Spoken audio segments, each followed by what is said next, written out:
Seda kampa yorekerire kwehayo kusingura umudaro gwa gold mu mpaka z'amatendekero ga East Africa yona eziri kuza kubaho kwezo kurwije muri Nairobi, Kenya.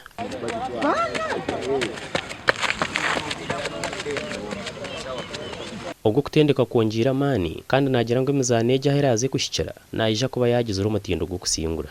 Nikuza kuba guryo mu rundi gwanje gwa kabiri kwetabo mu mpakezo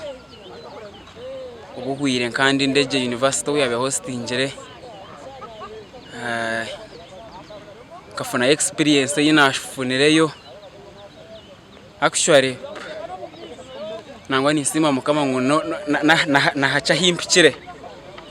nabwe mpaka za East Africa University Games ezo akampo wasingire servo mu kwiruka meta 15 hamwe na meta mutwaro gumo mu mpaka nazo zumwe zabira hari ndeje mwako gw'2022 ayino mudaro gwa gold mu kwiruka meta mutwaro gumo mu zamatendekero ga Uganda zabira UCU mwako gwire hamwe nezensi yone zo kwiruka kwetorora ibyaro ezabiro mu Oman mu kwezi kwa kabiri umwako.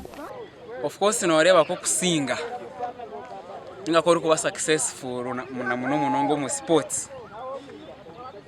nogera baden nco kureba ko kusinga to ine kushitamo baden yo rukubo yinene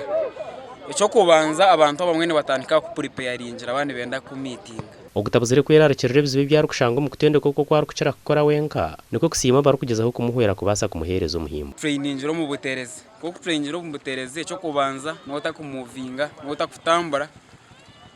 ica kabiri time no throwing to twane tuyiruka twane training obwire so umukuterera umukuzaguruka amizi umukuza kweshara amizi ajo ni challenge then challenge ndijo